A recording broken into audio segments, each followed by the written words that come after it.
The heavy rubber wheel of the yellow mop bucket squeaked against the freshly waxed tile of the briefing hall, echoing off the high steel rafters. It was 05:30 hours. The damp Georgia morning air was heavy with the smell of pine polish, diesel exhaust, and fresh coffee. Standing near the bleachers was a group of 7 newly commissioned second lieutenants, crisp in their operational camouflage uniforms, boots shining, eyes bright with the cocky arrogance that only 22 years of youth and 0 combat time can buy. At the center of the group was Second Lieutenant Brandon Hicks. He was broad-shouldered, 6'2", with a pristine haircut and a smile that said his father owned half the defense contracting firms in D.C. He tossed an empty paper coffee cup toward the large gray trash bin 10 feet away. It missed. The paper cup hit the rim, bounced off the wall, and landed right at the feet of an old woman in dark blue janitorial overalls. She stopped her mop. Her hair was pulled back into a neat, tight bun, streaked with silver and white. She was short, maybe 5'4", and walked with a faint, barely noticeable hitch in her left hip. Under the high collar of her blue work shirt, a thick, pale scar snaked up the side of her neck toward her earlobe. She looked down at the cup, then up at Hicks with soft, quiet hazel eyes. "Lieutenant," she said quietly, her voice smooth, calm, and grounded like riverstone. "You dropped your cup."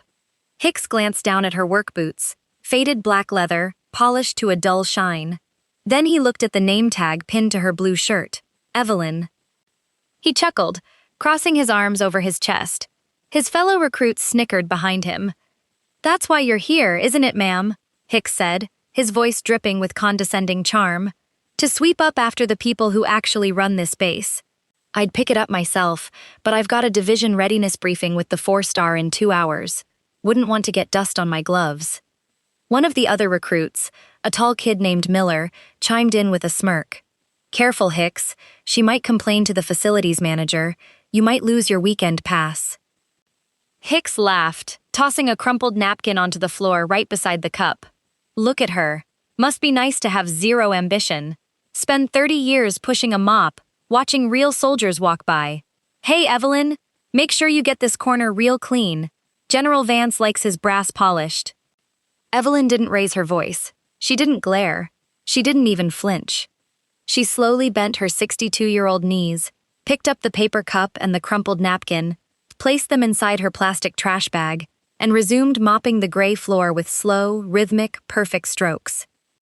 Hicks and his crew walked away, their heavy combat boots clacking loudly against the tile, their laughter fading down the hallway. They had no idea who was holding that mop, and they had no idea that in less than 2 hours, their entire world was going to explode. Act 1. The Woman in the Blue Shirt. To anyone passing through the main headquarters building at Fort Moore, Evelyn Vance was just the quiet lady who cleaned the halls. She arrived every morning at 04:30, hours before the morning physical training runs began. She kept the brass handrails spotless. She scrubbed the mud off the entryway mats. She emptied the waste baskets in the staff offices and kept the coffee pots brewing for the bleary-eyed junior officers pulling night shifts. She earned minimum wage. She lived in a small, immaculate 2-bedroom cottage 3 miles outside the front gates. She drove a 20-year-old silver pickup truck that ran like a Swiss watch because she maintained every engine part herself. Most people didn't look at her face. In the military hierarchy, janitors were like wallpaper, necessary, functional, but completely invisible to the young men and women wearing ranks on their chests. When officers barked orders at her to hurry up or clear an area, she simply nodded, said, "Yes, sir," or "Right away, ma'am," and moved her bucket out of the way. But if someone had actually taken the time to look closely at Evelyn, they would have noticed things that didn't fit a civilian janitor. They would have noticed that she never slouched. Even when leaning over a heavy sink to wring out a mop, her shoulders were square, her core locked, her posture locked in disciplined alignment. They would have noticed her hands, rough, calloused, with faint white lines across her knuckles that didn't come from soap and water. And they would have noticed the way her eyes tracked every room she entered. She never walked into an auditorium without subconsciously noting the exits, the blind spots, the structural load points, and the exact count of personnel in the room. It was a muscle memory built over 32 years of service.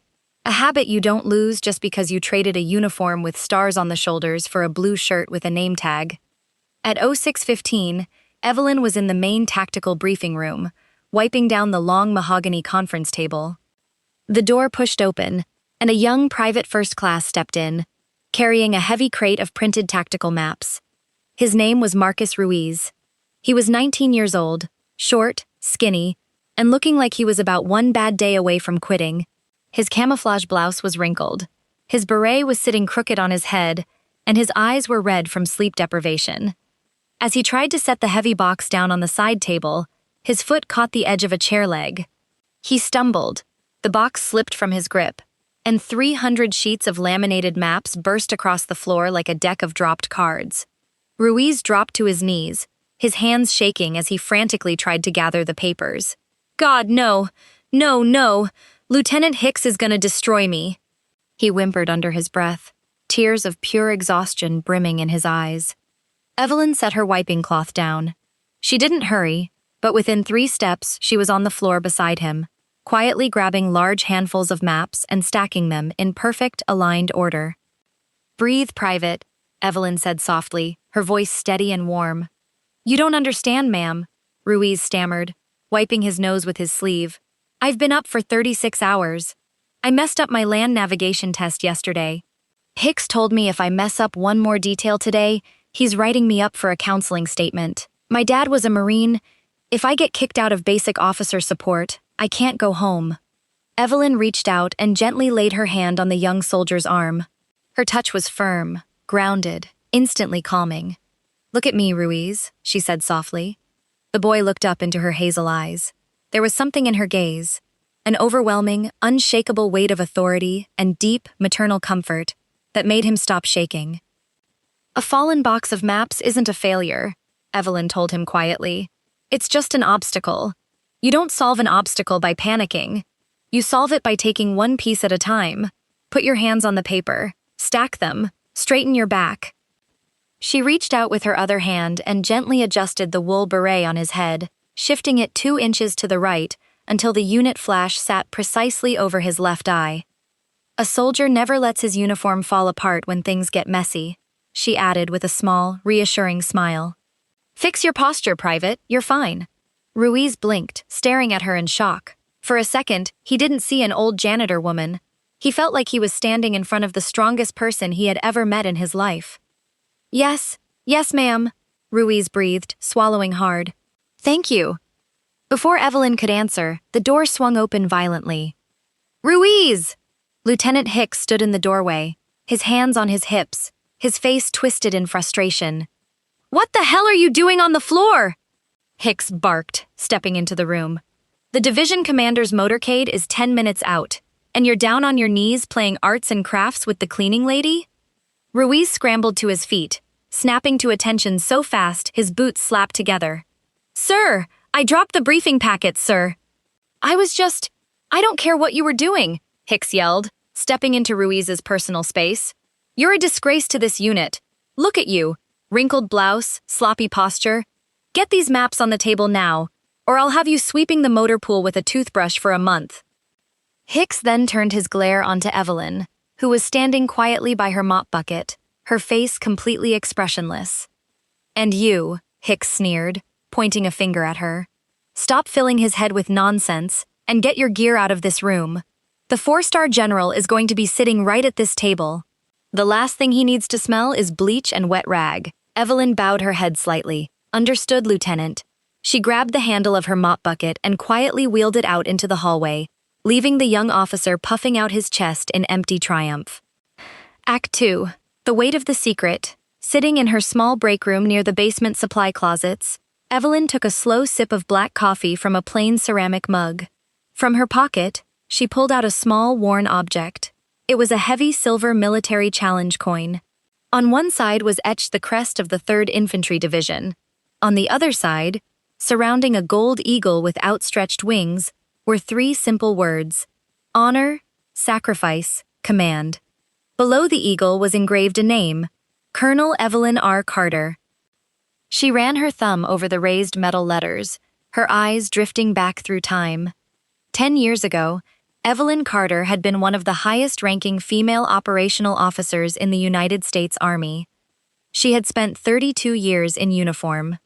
She had commanded thousands of troops in Iraq, Afghanistan, and the Horn of Africa. She was a master parachutist, a combat veteran of 4 major deployments, and the recipient of the Distinguished Service Cross, the nation's second-highest award for valor under fire. In 2014, while leading an armored supply convoy through an ambush zone in the Arghandab River Valley, her command vehicle was struck by an improvised explosive device. Despite suffering severe shrapnel wounds to her neck and hip, Colonel Carter had refused medical evacuation. She pulled her wounded driver out of the burning wreckage, took command of the perimeter defense under heavy machine gun fire, and held the line for 4 hours until air support arrived. She survived, but her driver, a 20-year-old kid named Corporal David Miller, did not. 2 years later, after mandatory retirement age caught up with her, Colonel Carter hung up her uniform. The Pentagon offered her high-paying executive jobs with defense contractors. Corporate boards begged her to join them for 6-figure salaries. She turned them all down. She couldn't stand the fancy boardrooms. She couldn't stand sitting in a high-rise office in D.C. drinking $10 coffee while young 19-year-old kids were out in the dirt, carrying 60-pound rucks, scared and away from home. Her husband had passed away from cancer 5 years prior. Her daughter was married and living in West Virginia. Evelyn was alone in a quiet house. So, 5 years ago, she did something that shocked the few people who knew her location. She applied for a low-level civilian facilities job at Fort Moore under her maiden name, Evelyn Vance. She didn't do it for the money. She didn't do it because she had no ambition. She did it because she loved the Army. She loved the smell of the damp Georgia pines in the morning. She loved hearing the sound of young soldiers singing cadence during 0600 runs. She wanted to be near them, to quietly watch over them, to sweep their floors, to fix their berets when no one was looking, and to donate 90% of her monthly military pension anonymously to Gold Star family charities. She was content being invisible. She didn't need applause. She didn't need people to salute her. She just wanted to serve. Knock, knock. The break room door pushed open. It was Sergeant First Class Miller, the base facilities manager, a heavy-set, good-natured veteran with a mustache that violated half a dozen Army regulations. "Hey, Evelyn," Miller said, leaning against the doorframe with a clipboard. "You almost done with the main briefing hall?" "All clean, Sergeant," Evelyn said smoothly, slipping the silver coin back into her pocket. "The table is wiped, the floors are dry." Miller let out a sigh, rubbing the back of his neck. "Good, because Forces Command just landed at the airfield. General Douglas Vance is on site. He's doing a full walkthrough of the headquarters before the tactical review." Evelyn froze for a fraction of a second. Her hand paused in midair above her coffee cup. General Douglas Vance. 20 years ago, Douglas Vance had been a young, hot-headed lieutenant colonel, serving under her command during the initial push into Iraq. She had mentored him, corrected his mistakes, pulled him through the worst days of his life, and taught him what it truly meant to lead soldiers with humility. She knew he had risen through the ranks. She knew he was now a 4-star general, the commander of U.S. Army Forces Command, one of the most powerful officers in the entire military. "Evelyn, you okay?" Sergeant Miller asked, noticing her sudden silence. Evelyn blinked, offering a calm, sweet smile. "I'm fine, Sergeant. Just thinking about the dust in the East Corridor." "Yeah, well, stay out of the main hall for the next hour," Miller warned. "General Vance is known as an Iron Fist officer. He doesn't like distractions, and these new OCS lieutenants are sweating bullets trying to look tough. Lieutenant Hicks is out there acting like he owns the Pentagon." "I'll stay out of their way," Evelyn said softly.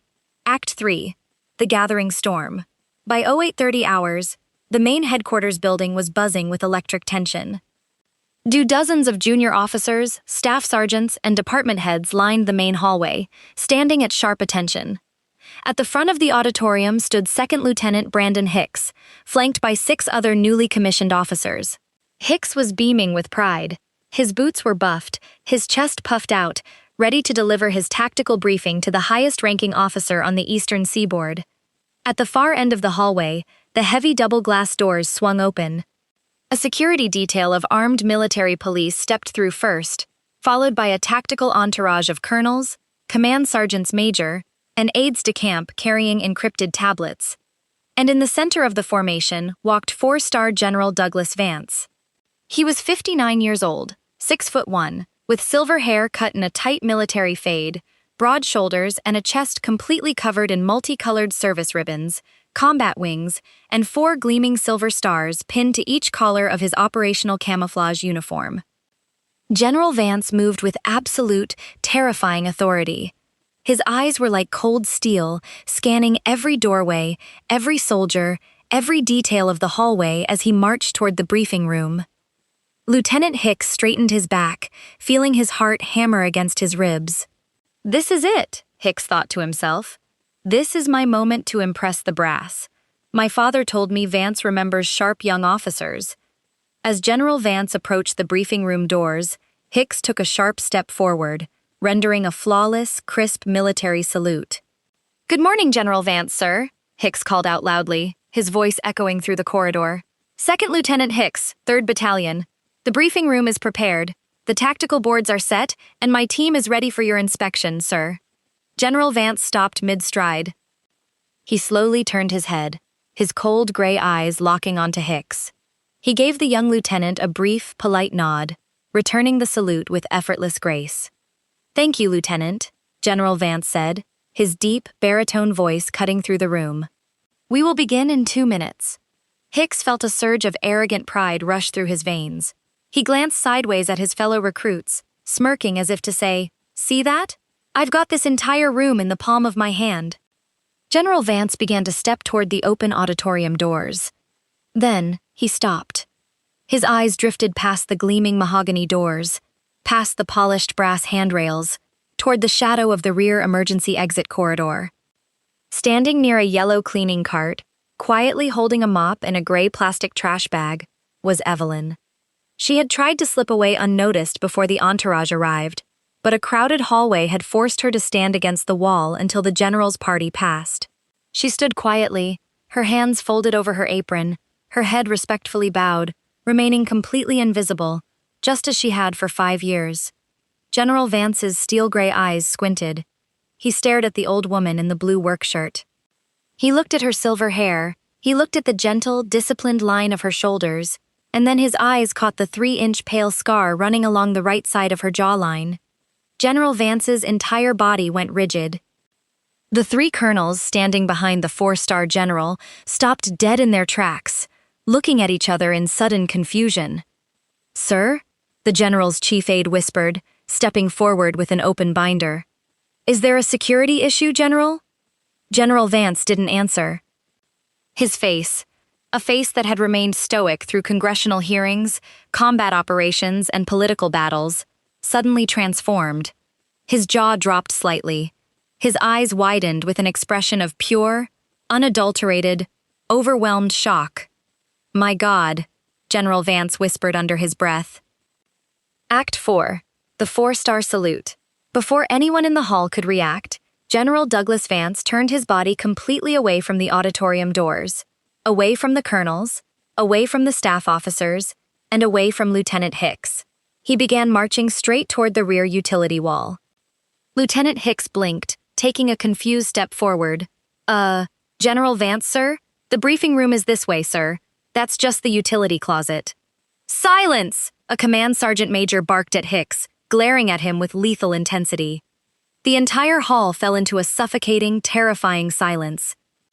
50 high-ranking officers, junior soldiers, and base staff watched in total bewilderment as the 4-star general, the highest-ranking commander on the base, marched 30 feet down the hallway, stopping precisely 2 feet in front of the old janitor woman holding her yellow mop bucket. Evelyn stayed still, her hazel eyes looking up at him with a gentle, soft warmth. General Vance stared at her. His hands, usually as steady as granite, were visibly trembling at his sides. Tears, real, hot tears, rimmed the bottom of the hardened warfighter's gray eyes. "General Vance," Evelyn said softly, her voice calm and quiet. "It's good to see you, Douglas." General Vance took a deep, shuddering breath. Then, before 50 stunned, speechless military personnel, the 4-star general snapped his boots together with an echoing, thunderous crack. He pulled his shoulders back, brought his right hand up to his forehead, and rendered the sharpest, most crisp, unwavering military salute that anyone in that building had ever seen in their lives. And he held it. The entire hallway gasped. Lieutenant Hicks's mouth fell open so wide his jaw almost hit his collar. The color drained out of his face so fast he looked like he was about to pass out. "Ma'am!" General Vance declared, his booming, authoritative voice echoing off the high steel beams of the building, thick with overwhelming emotion. "Permission to speak freely, Colonel?" Evelyn looked at him for a long moment. A faint, sad, beautiful smile appeared on her face. Slowly, deliberately, Evelyn set her mop down against the yellow bucket. She stood up straight. Her 62-year-old spine straightened like a steel rod, her shoulders pulled back, her chest expanded, and the tired, frail posture of an old janitor vanished in a fraction of a second. Standing in her dark blue work shirt and apron, she looked like a mountain. Evelyn raised her right hand, bringing her fingertips to the edge of her eyebrow, rendering a perfect, disciplined return salute. "Permission granted, Douglas," Evelyn said smoothly. "And you don't need to salute me anymore. You outrank me now." General Vance lowered his hand, but he didn't step back. He reached out with both hands, grabbing Evelyn's calloused, soap-stained fingers in his own, holding them with profound, deep reverence. "I will always salute you, ma'am," General Vance said, his voice cracking slightly in front of his entire staff. "I am standing in this uniform today because of you. Half the generals in the Pentagon are alive today because of you." He turned his head slowly, his cold, lethal gray eyes locking onto Lieutenant Hicks, who was trembling so hard his knees were knocking together. "Lieutenant Hicks!" General Vance roared, his voice shaking the glass light fixtures above. Hicks stumbled forward, his face ghost white, his voice squeaking in terror. Yes, General, sir?" General Vance stepped beside Evelyn, putting his arm around her shoulder with intense, fierce pride. "Do you have any idea who this woman is, Lieutenant?" General Vance demanded, his words cutting through the room like a tactical blade. No, sir," Hicks stammered, his eyes darting frantically between the four-star general and the janitor. She's Evelyn, sir. The cleaning staff." "This woman," General Vance announced loudly, addressing every officer and soldier standing in the corridor, "is Colonel Evelyn Carter, former commander of the 3rd Brigade Combat Team. Recipient of the Distinguished Service Cross, 2 Silver Stars, 3 Bronze Stars with Valor, and 3 Purple Hearts." A collective, violent shockwave went through the room. Junior officers gasped. The colonels in the general's staff bowed their heads in deep, solemn respect. General Vance took a step closer to Hicks, leaning down into the terrified lieutenant's face. "When I was a 30-year-old captain trapped in an armored vehicle under RPG fire in Fallujah, Colonel Carter personally drove a damaged command vehicle into the kill zone to pull my men out. She took shrapnel to her neck, bled through her uniform, and refused to leave the battlefield until every single soldier under her command was safe." General Vance pointed a finger at the yellow mop bucket. "She built the very doctrine you studied at West Point, Lieutenant. She wrote the tactical manuals you read in officer candidate school. And you let her clean your trash?" Hicks looked as if he was going to throw up. He looked at Evelyn, at the scar on her neck, at her calm, hazel eyes, at the quiet, unshakable dignity radiating from her body. He remembered tossing the paper cup at her feet. He remembered calling her just a janitor. He remembered mocking her ambition in front of his friends. The shame that hit Hicks was so violent, so overwhelming, that he dropped to his knees right there on the tiled floor. "Ma'am?" Hicks choked out, tears of pure humiliation streaming down his cheeks. "Colonel? I didn't know. I am so sorry. God, I am so sorry." Act 5. The True Meaning of Command. Evelyn looked down at the young officer kneeling on the floor. She didn't gloat. She didn't yell. She didn't order him to be court-martialed or stripped of his rank. Instead, she stepped forward, placed her rough, calloused hand under Hicks's arm, and gently pulled him back up to his feet. "Stand up, Lieutenant," Evelyn said softly, her voice filled with a calm, motherly, firm strength. "A United States Army officer never kneels in shame. You stand on your feet, and you learn." Hicks wiped his eyes with his sleeve, trembling, staring at her in absolute awe. Colonel, why didn't you say anything? Why didn't you tell me who you were when I dropped that cup? Evelyn smiled quietly, reaching into her blue work apron and pulling out her heavy silver challenge coin. She placed it into Hicks's trembling palm, folding his fingers over the cold metal. Because rank isn't something you throw in people's faces to make yourself feel big, Lieutenant, Evelyn said softly, her voice reaching every young soldier standing in that hallway. True leadership isn't about how many stars are on your collar, how shiny your boots are, or how many people bow to you when you walk into a room. She turned, looking at Private First Class Ruiz, who was standing in the doorway holding his stack of maps, tears of pride streaming down his face. True leadership, Evelyn continued quietly, is about service. It's about sweeping the floor for your troops when they're tired. It's about picking up their dropped maps. It's about standing between them and the fire, and never asking for a thank you. She looked back at Hicks, tapping his chest right over his heart. You want to be a great officer, Brandon? Then you stop looking at people's clothes and start looking at their character. The janitors, the cooks, the mechanics, the privates, they are the backbone of this military. If you don't respect them, you don't deserve to lead them. Hicks looked at the silver coin in his hand, then up at Colonel Evelyn Carter. I understand, Colonel, Hicks wept softly, bowing his head in profound, life-changing humility. I will never forget this. I swear to you, I will never forget. General Vance stepped up beside Evelyn, a soft smile finally breaking through his stern face. Well said, Colonel. Now, if I may ask, what on earth are you doing holding a mop at Fort Moore? Evelyn chuckled softly, picking up her yellow bucket handle. I retired from the army, Douglas, she said with a gentle wink. I didn't retire from loving my soldiers. Somebody has to keep these halls clean while you brass do all the talking. General Vance laughed, a rich, deep sound that filled the entire corridor. Fair enough, ma'am, Vance said. He turned to his staff. The tactical briefing can wait 30 minutes. Right now, I am taking Colonel Carter to the dining facility for breakfast, and every officer in this building is going to join us. Emotional payoff.